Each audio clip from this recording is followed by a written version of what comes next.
Hello everyone, I'm Amin Vafa and welcome back to the channel. If you are living in Toronto or planning to move here, one of the biggest questions you've probably asked yourself is, should I rent or should I buy? Especially in a market like Toronto, this isn't always an easy decision. That's why in this video I'm going to break down the pros, the cons, and the real costs of each option, so you can make the smartest choice for your situation in 2025. Let's start with the numbers.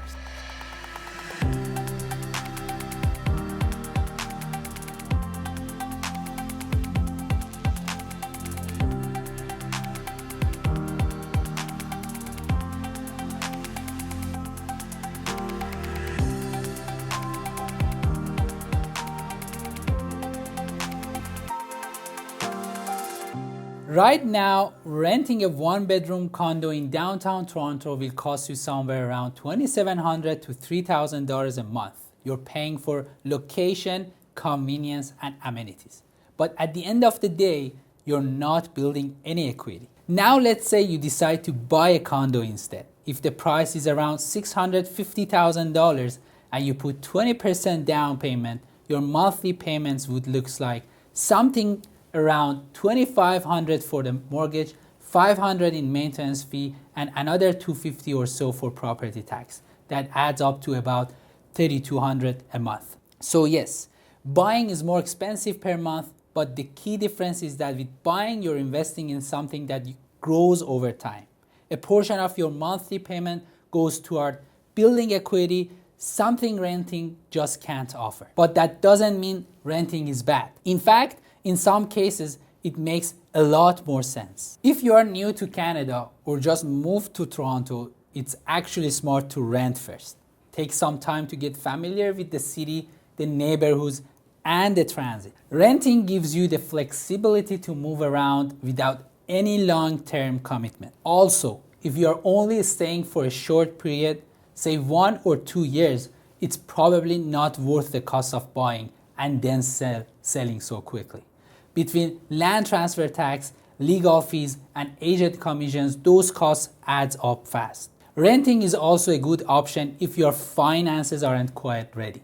Maybe you don't have enough for a down payment or your income is still uncertain. Renting gives you time to save up and plan. But what about when buying makes more sense? If you are planning to live in Toronto for the long term, buying can be a much better investment. It protects you from rent increases, gives you stability, and lets you build equity over time. Let's say you stay in your condo for 5 or 10 years. Over that time, not only are you paying down your mortgage, but your property is likely appreciating in value.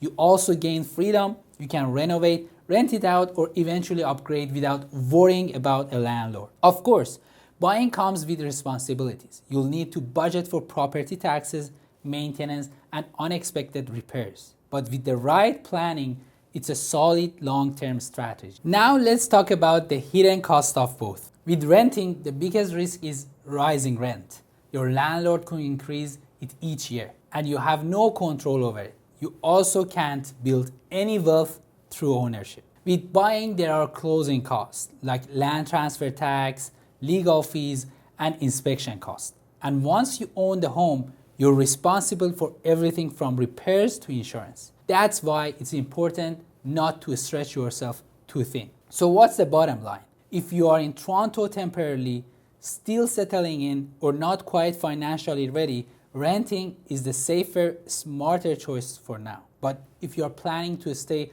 for the long haul, you're financially stable, and you're looking to invest in your future, buying a home can put you in a much stronger position over time. Still not sure what's right for you? I'm here to help. Reach out, send me a message, and let's talk about your goals and what makes the most sense for your situation. And if you found this video helpful, please like, subscribe, and hit that bell so you don't miss next week's episode, where I'll break down exactly how much money you need to buy a home in Toronto in 2025. Thanks for watching. I'm Amin Vafa, and I'll see you in the next one.